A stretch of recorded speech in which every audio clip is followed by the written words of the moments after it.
This video will further explain the principles of communication found in Chapter 1 of our textbook.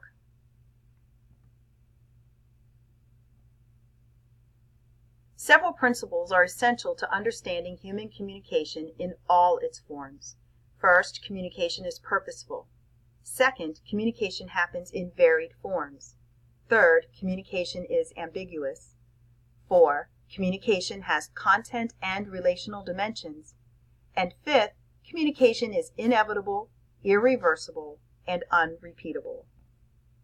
First, communication is purposeful. We use it to learn, to relate to each other, to help each other, to influence people, and to play. Research indicates men and women use communication for different purposes. My guess is your life experience has taught you didn't need this class to know men and women communicate differently. So if in an example to learn, your classroom is a perfect example of a purpose, that you and your instructor are there for the same purpose, to learn. To relate to each other. Imagine all of the ways that we use forms of communication to relate to each other. If I'm meeting someone new for the first time, usually I'm seeking out a way to try to develop some sort of relationship with the person. It might be someone I will never see again, but let's say I notice, a Washington Nationals hat or a Pittsburgh Pirates t-shirt. I might strike up a conversation about baseball season. Using that kind of communication helps me relate to another person. To influence, I can use my nonverbal communication to influence someone to help me. I'm carrying something heavy, maybe my face is kind of strained, I'm walking a bit slowly, and I look over to someone and kind of give them a little head nod, like a little help head nod. That person will then probably come over and give me a hand. I have influenced them to help me to help me lift the heavy object. The next principle is communication takes place in varied forms. This is something we already discussed earlier in the chapter. If you recall, we have public speaking, intrapersonal, interpersonal, small group communication, mass communication, and computer-related technology.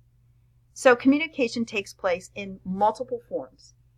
With my friendships, I might sit in the cafeteria and have lunch with my friends. In the morning, I send a Snapchat, and I might see them in a crowded hallway and just send a wave later on. All of these forms work together to maintain that friendship. Think about all the ways you learn. You have material online, you have an instructor in the classroom, and even in the classroom, the instructor is probably writing on a board and projecting things on a screen. Communication is ambiguous. Ambiguous means not clear, and all language contains a degree of ambiguity. Think about the expression "in a minute." How often do you mean that literally? If a parent asks you to take out the garbage, you might call out, "in a minute." My guess is you're not hurrying up within 60 seconds to go grab that garbage bag and take it out to the curb. Another example of the expression "in a minute" could be someone has some concert tickets or offers and said, "Hey, would you want to go to that concert?" In a minute. So by that, I mean I'll take it right now. It's instantaneous. But it's not literally in 1 minute I would go to a concert. Take a moment to look at this picture.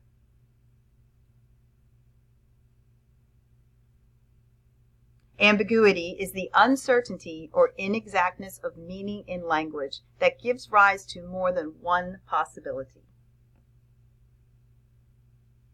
Our next one, content and relational dimensions. Every verbal statement has both content message and relational message. The content message tends to be more concrete, while the relational message is sometimes less clear and can cause miscommunications if the relational message isn't checked. So the relational message usually deals with social needs like feeling included, feeling like you're in control of a situation, affection, and demonstrating or feeling respect. The content of the message is usually fairly clear. So for example, if my parent asked me, could you take out the garbage? I may not want to, but the relationship of parent-child, it seems like not an unreasonable request and I would do that. However, if my younger brother said to me, hey, would you take out the garbage? I'd probably turn around, look at him and say, you take out the garbage. It's more about the relationship of younger brother telling big sister what to do, or is a parent telling a child what to do. Communication is inevitable, irreversible, and unrepeatable. So to communicate is human. If we are making eye contact, if we are touching, if we are avoiding touch, we will inevitably communicate with others, whether we do it consciously or not. And the irreversible nature is, once a message is out there, we cannot take it back.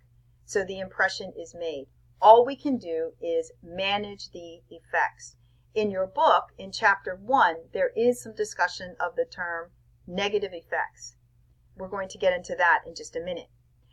Last, we cannot recreate a message and deliver it again in the same manner. So for example, you could have this fantastic public speaking event. It may not be the same thing the next time you deliver the same speech.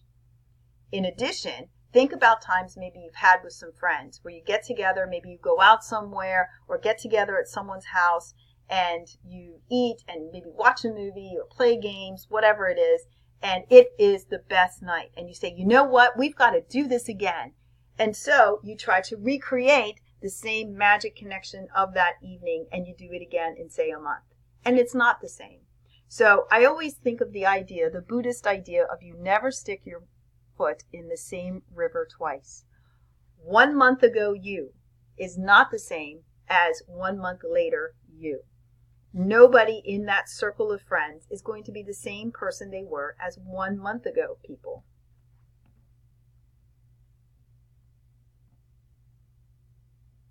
Have you ever sent an angry email or an angry text and then regretted it? This is an example, again, of the irreversible nature. All you can do is apologize, but it still doesn't retract it. It still doesn't mean it didn't happen. So in review, we have the principles of communication. Communication is purposeful. Communication happens in varied forms. Communication is ambiguous. Communication has content and relational dimensions. Communication is inevitable, irreversible, and unrepeatable.